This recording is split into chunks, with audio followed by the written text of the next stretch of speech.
So napag-alaman natin mga idol sa naganap na laban ni Oscar Colazo kontra kay Nider Valdez na ginanap po kanina sa Front Wave California, USA ay hindi na po pala kasama sa paglalabanan na yon ang WBO at WBA and Ring World Minimum Weight Championship belt sa naganap na laban na yon kanina, kahit nanalo pa si Oscar Colazo kay Nider Valdez, dahil ang nakataya na pala sa laban nila na yon ay ang bakanting WBO International Flyweight belt.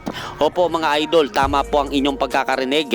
Tuloy na pong umakyat ang Puerto Rican champion na si Oscar Colazo sa flyweight division. Kaya ibinakati na po niya ang kanyang mga hawak na titulo sa 105 division.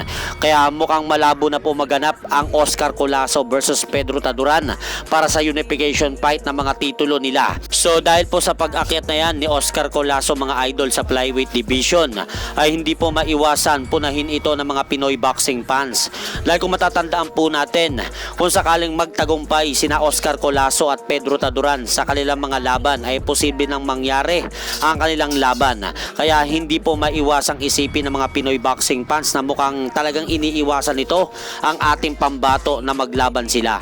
At sa kabilang banda naman, ayon nga po dito mga idol kay Timothy Bradley, nireal talk nga po nito ang kasalukuyang newly crowned WBA World Bantamweight Champion Jesse Bam Rodriguez kung sakaling tutuloy po ito sa kanilang potensyal na laban ni current pound for pound king at kasalukuyang undisputed World Super Bantamweight Champion na Oya the Monster Inoue.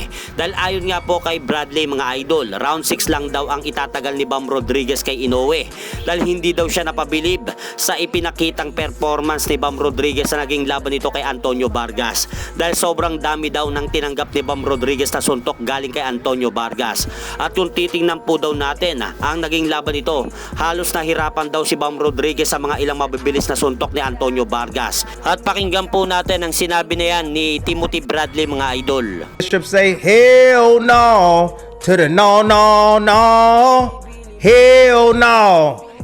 No, he's not ready for Inoue right now. Hey, bam, tremendous skills, pound for pound.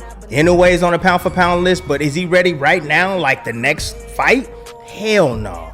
If this type of performance, if Bam brought this type of performance to an Inoue fight, it wouldn't go past 6 rounds. It wouldn't go past 6 rounds. Period.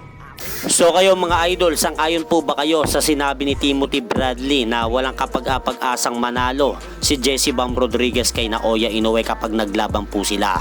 At hanggang dito na lang po muna ang aking update sa mga kaganapan sa mundo ng boxing. At syempre mga idol, huwag nyo rin pong kalimutan, pakisuportahan nyo naman po muna ng ating munting channel. Maraming salamat po.